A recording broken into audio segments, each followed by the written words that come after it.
Welcome back to Drawing with Lord Karnage. It's not always just fun and games, sketching and doodling in Procreate in space. Occasionally, projects actually need to be completed, and this is the most challenging part of making a comic book or manga or graphic novel or anything going to print. The completion project, the completion part of the project is tough, and I tend to finish my jobs in Photoshop and InDesign. I filmed some footage of me wrapping up Ethel the Cyborg Ninja issue number 2. Let's take a look.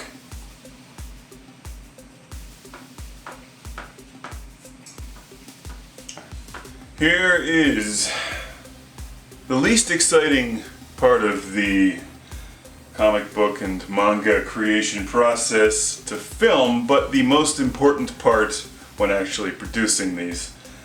This is finishing and publishing. I'm looking at Ethel the Cyborg Ninja issue 2 inside of InDesign right now. These are the pages. Well, you saw me draw this one just a couple days ago on Procreate, so I haven't even added any text yet. This one has gone through one layer of Photoshop. It's an older page when I was still working out her outfit.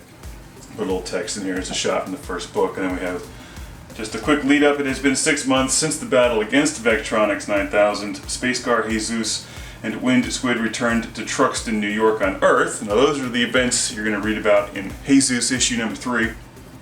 I'll make that more clear here in the next proofing. Their mission is to discover the whereabouts of the mighty Lord Karnage, who remains lost in time. Ethel, Errol, and Station 1 continue to search for her father and any clues that might lead them to Squid Treks and the mysterious Sword of Oceans. So far they have found nothing, but something has found them. And here are the first 2 pages of Ethel issue 2 with original art, and these were all done in Procreate. Backgrounds in Procreate. That's the final outfit that she'll be wearing through this book, which is based on the previous book with some slight modifications. I'm actually removing the holster since she's not going to be using her pistol in this one. It's all going to be swords and machine guns. Here's a 2-page spread drawn in Procreate where she sees the head of Squid Treks in a dream, and I'm going to leave it there because I don't want to give away too much else. But I'm going to be going page by page here, starting with these two. I'm going to finish her hair. Alright, here's the page I was just showing you in Photoshop and InDesign. Disregard the dog barking in the background. She has no manners whatsoever. This is one of the earlier panels I drew for the book. In fact, I think the original drawing here in the background was created in Adobe Sketch, which is what I was using for a long time before I started working in InDesign. Procreate. Adobe Sketch is a nice tool for sketching. I'll give it that, and it's free. So, all right, let's put on all these other layers, and I'm gonna do her hair here.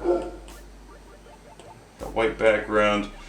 So I drew this about a month and a half ago, and in that time I've just developed an entirely different workflow within Procreate. So going back into this is like taking a step back into time. But I do the hair. I draw her hair now a little different.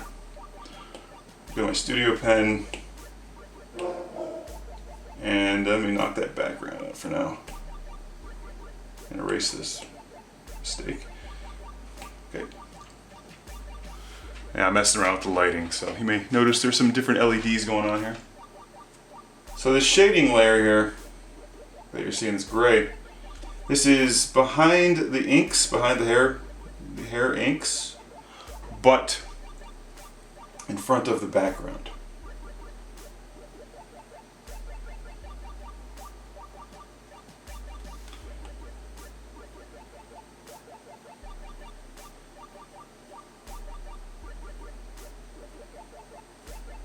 So it's hidden, and I can just fill it in.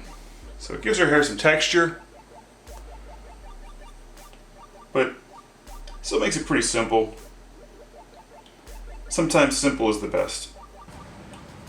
So this is the grayscale template for her armor that you'll see later in the book.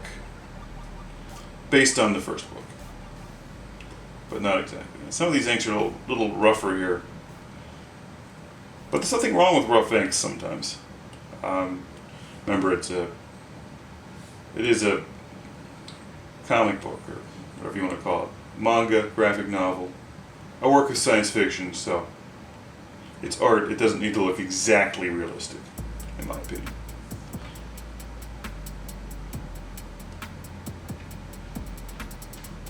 And her boots are going to be gray also. Oops.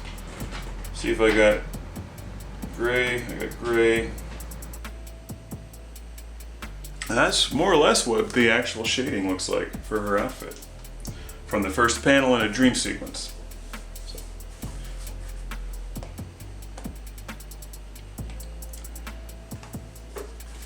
It's her future iPod Shuffle.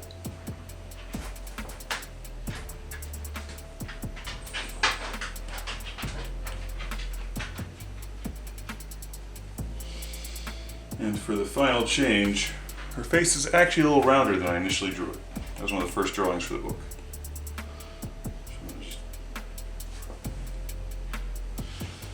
Clean it up. She does not have a particularly super sharp angular face. Finally wrapped up these 2 pages, which were a real pain because they were some of the first ones I drew for this book, so I did them in a different style than how I'm drawing the later pages.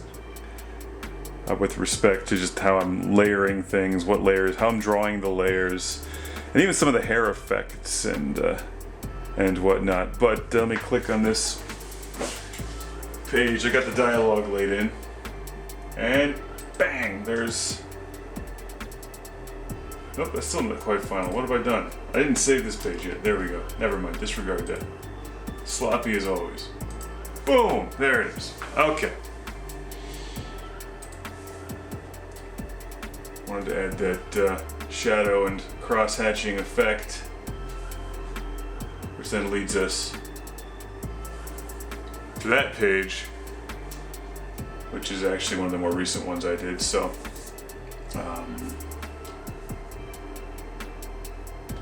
pretty happy with that. And then, yeah. All right, starting to finally come together here. Got page 7, 8, and 9.